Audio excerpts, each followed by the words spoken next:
Hey guys, MTG Noob back with you. I am on the draw, so I get the extra card. I'll keep this. I mean, we have some early action, and we have a Barter in Blood, so that's always good.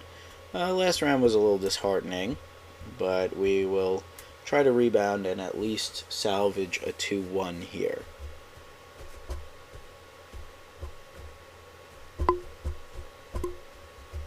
In the meantime, I'm just going to stay here. So my throat hurts like an MFer. Alright, here we go. So, is land. Got it. Land off the top for us. Nope. Homicidal Seclusion. That's fine. That's a good card in our deck. Okay, so we're playing against blue, maybe white. I haven't seen too much white going around, so I'd assume this is a blue-white opponent. Oh, called it.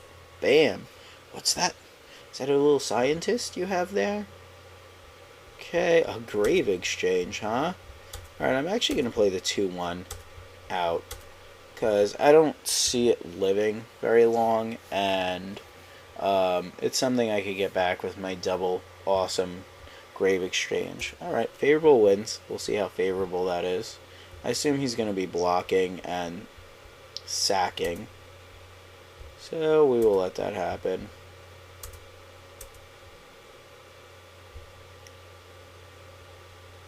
Okay, so block sack.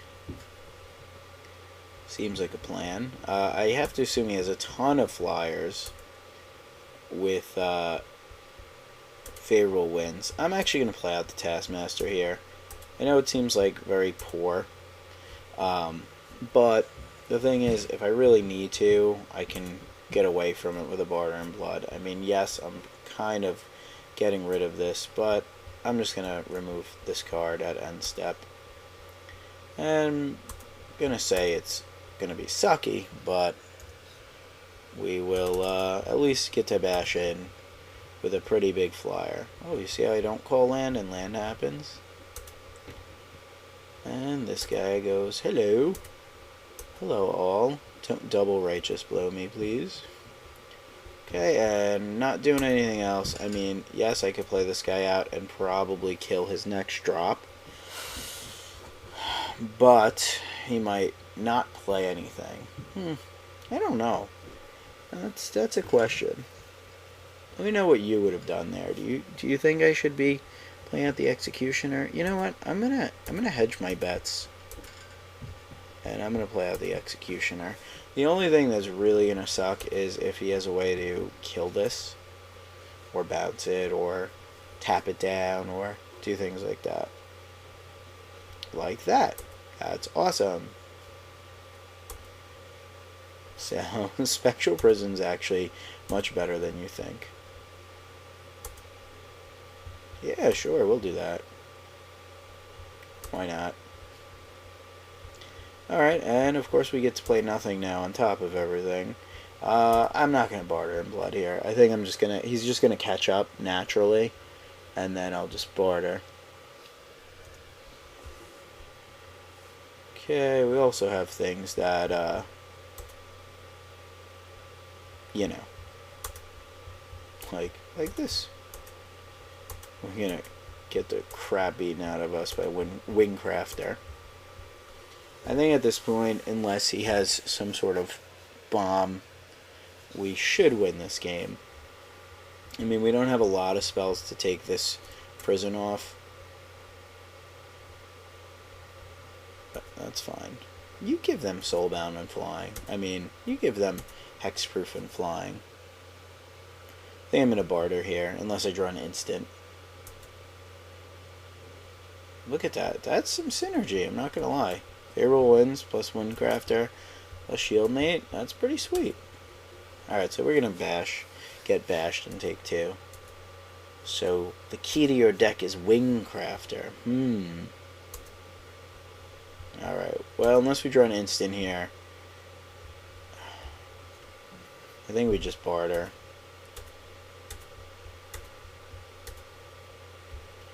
And we will sack the crap out of this little bro here.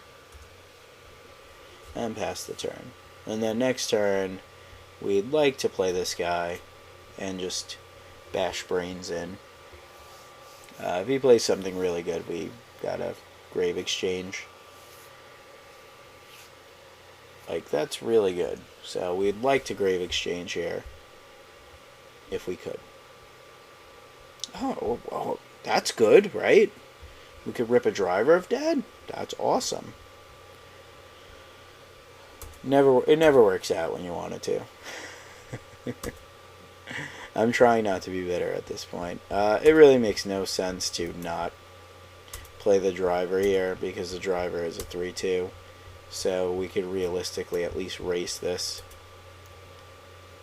You want it to happen, and it doesn't happen. We just wanted the land. We just wanted one land, because now our grave exchange is going to be most likely utter crap.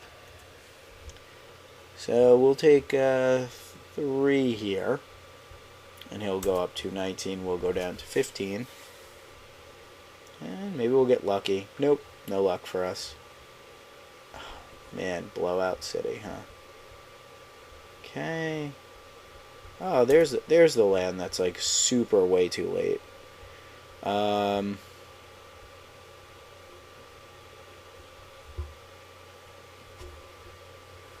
It's how far behind do we want to get with the grave exchange is the question. Play the grave exchange, he sacks this. We take 3, we go to 12. We get probably, I would say, this or this. We have no board presence. He's got 4 cards in hand. We have 6 land. Yeah, you know what? I'm going to grave exchange here. I don't know if he's got like cloud shift. That's what he's representing. So we'll grave exchange him. We really needed it that last time, but I'll accept it this time. And he'll sack this, obviously. He'll have this. And then if he doesn't play a creature, we at least get to grave exchange again and get a Seraph of Dawn. I mean, his life totals are relevant because we're going to take big chunks out of it pretty shortly. He's thinking, so I assume he's got a cloud shift. That furthers my assumption because he took a while there. Seraph of Dawn will hit us to 12. We will hope nothing gigantic hits us in the face or hits us on the board. Do have another Barter in Blood, so... Okay, here comes something. Latch Seeker, A. Well, we could kill Latch Seeker, so... We're going to do... this. And... like I said, we said he's possibly got Cloud Shift. So, we're just going to wait it out. I mean, that might have been an okay spot to actually grave exchange again, believe it or not. I think we're going to try and go for this here. Kill his Latch Seeker. I have a feeling he's just got game against this line of play, so maybe we shouldn't have taken it, but at least we have a pretty big guy on the swing back. So we'll go down to 9. And if he plays nothing, we get to grave exchange again. I think I'm going to try grave exchanging before he does anything, because of the fact that we'll get this guy back again, and we'll choose him.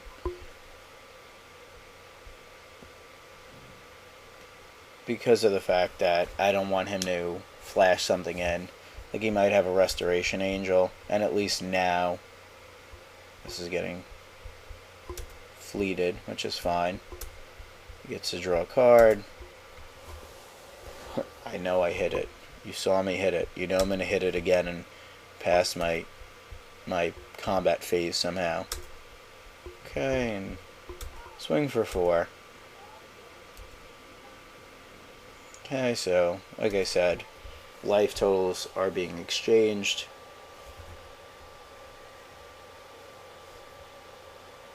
Okay, another one.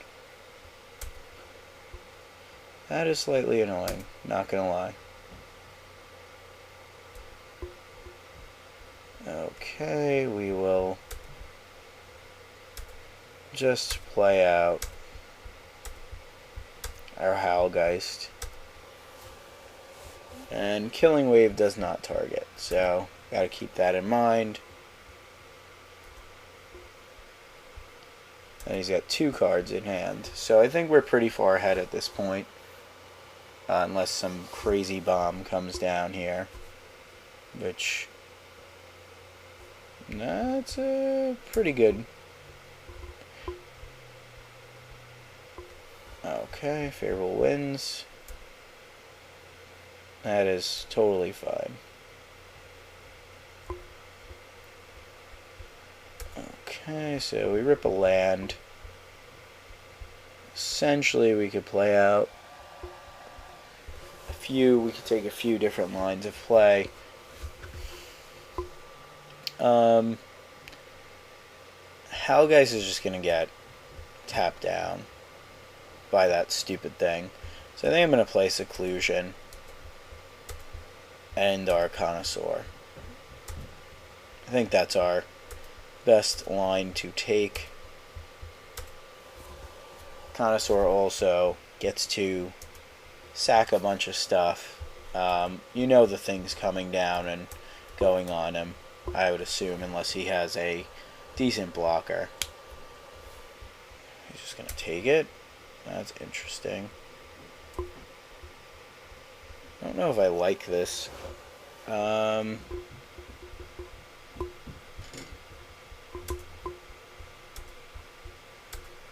going to play around the Righteous Blow here with this Crypt Keeper. And you saw before, I'm not going to mess this up this time. Okay, so life total switch. I don't see a reason to not play the Howlgeist.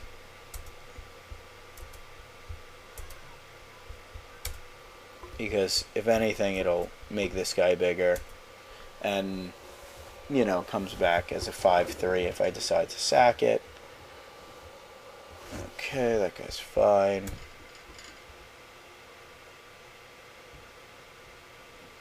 Assume this is going here. Oh, Mass Appeal. Alright. Mass Appeal is pretty sweet. Alright, so we know his last card in hand.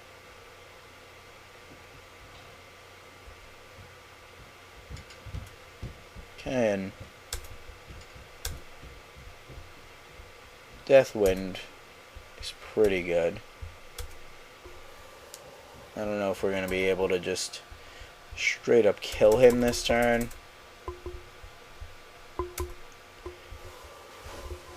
I think we might want to do like Driver of the Dead shenanigans. Yeah, so he just scoops because we're going to be bashing for a ton.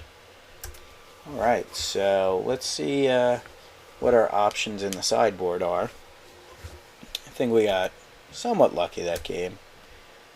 He's got a lot of flyers and some tempo. I think we want that. I don't know if we really want these Soul Cage Fiends.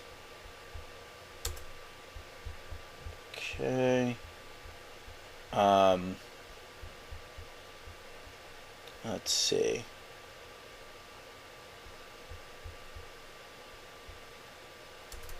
Put in Armaments. Take out a Fiend. Yeah, I don't think we need the Necrobite. Alright, I think we'll just do that.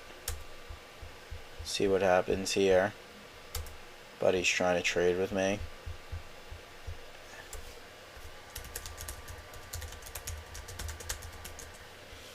Sorry about that. Okay, so do we want to mull this? No, I think this seems fine. We are getting smacked by Wingcrafter turn 1. I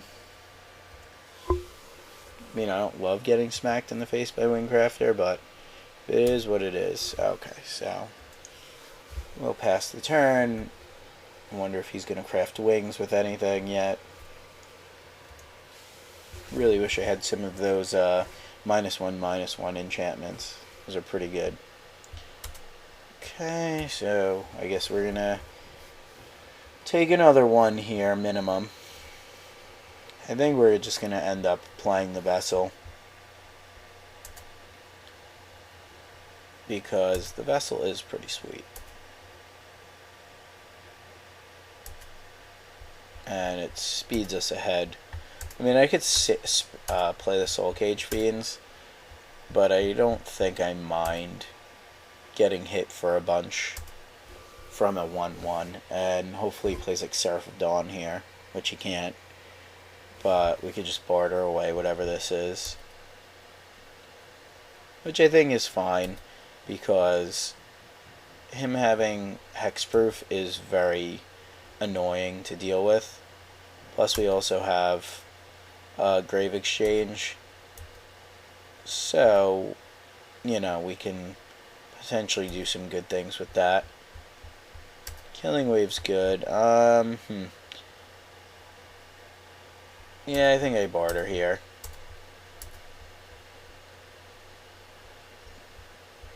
I mean, I can play this, but they both have hexproof. The odds are, will he overextend is the question. You know what? I think I'm going to play Homicidal Seclusion. We'll go down to 14, which is a little bit risky. Don't get me wrong. But we have some outs.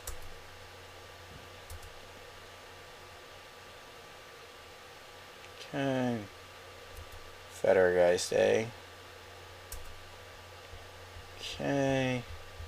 Well, can't go wrong with double barter. I guess he saves this. We go to 11. We barter again. That seems pretty strong. I mean, I could play this, but it doesn't really do anything. We'll barter here. I would have liked to ripple land as well. So he keeps the Fettergeist. We go down to 11. And then... oh, he sacked it? He must have misclicked. What the hell just happened there? Okay. Well, I don't mind a misclick once in a while. Misclick win sounds good for the noob. Alright guys, as always, thanks for watching. Please check out all my other videos on my channel. Make sure you subscribe if you like what you see, and please tell all your Magic buddies. I really appreciate your watching. Thanks.